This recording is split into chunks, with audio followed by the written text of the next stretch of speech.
Breath of the Wild and Tears of the Kingdom are very similar games. After all, they both take place in the same Hyrule, use the same mechanics, and have the same characters.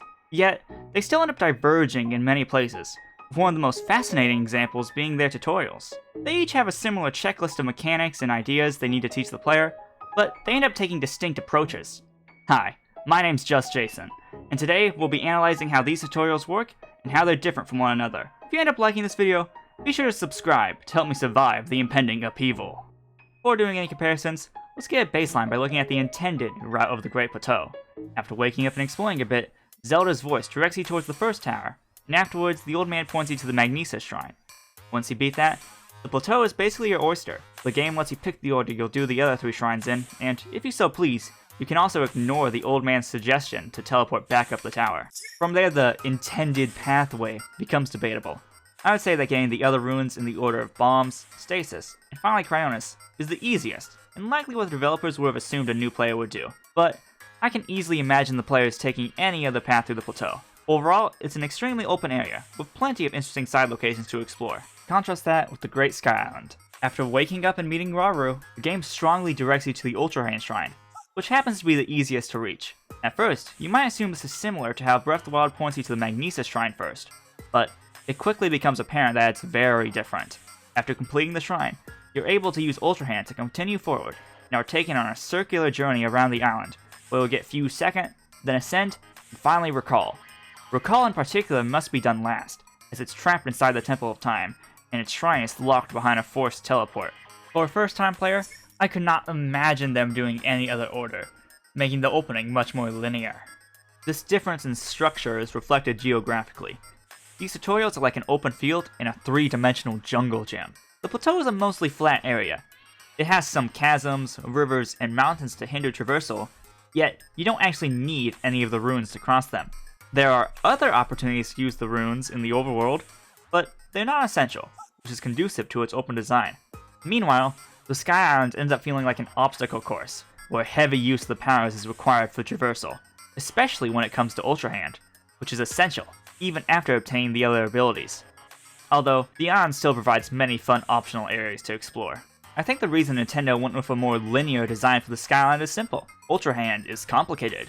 Compared to all the other ruins and powers, Ultra Hand has the most involved controls, allowing you to pick up objects, freely rotate and connect them, and then take them back apart. It is the most important tool in Tears of the Kingdom, and the designers want to make sure you have a handle on it. However, despite heavily pushing you towards Ultra Hand, there is another way. If you are willing to plunge yourself into the snowy cold, it's possible to find a path that will let you get Ascend first, Fuse second, and Ultra Hand last.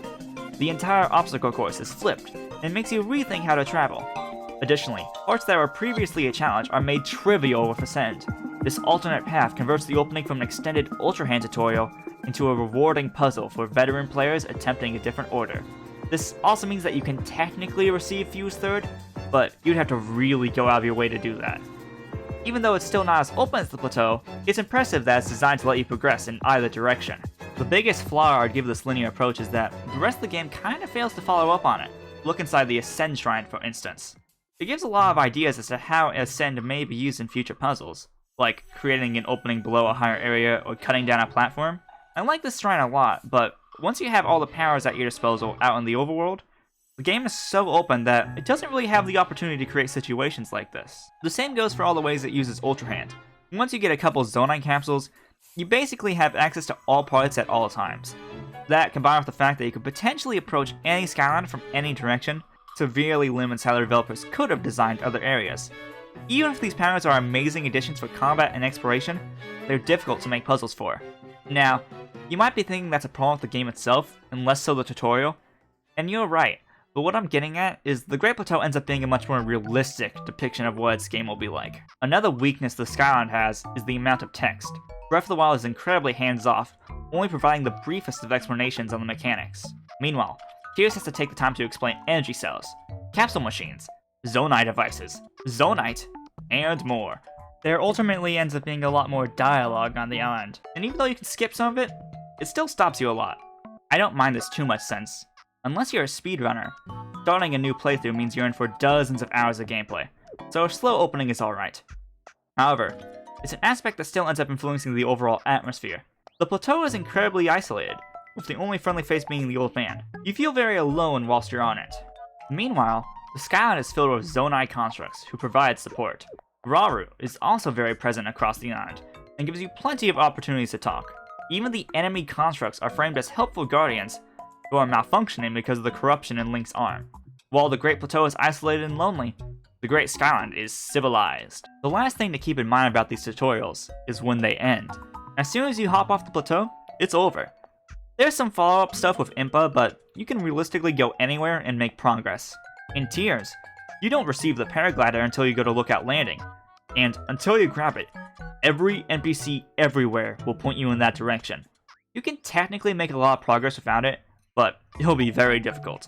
I wouldn't say either way is necessarily better than the other, but Breath of the Wild does get going sooner. Going into this video, I like the plateau more because of its isolated atmosphere, but after everything, I ended up preferring the skyline because of its consistent use of the powers, clever alternate path, and unique atmosphere.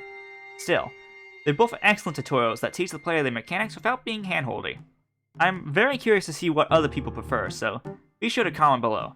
Before we wrap up, there's just one more thing I wanted to point out. Near the start of the Skyland, there's this chest on a raised platform that's a nice little tease for Ascend. Nearby, there are also some boulders. You're intended to push them down to kill these constructs, but they happen to be the perfect height to reach the platform. I didn't know where to put this into the script, or if it's even possible to roll them close enough, but I love it so much I just had to mention it. Okay, thanks for watching, like, comment, subscribe, bye.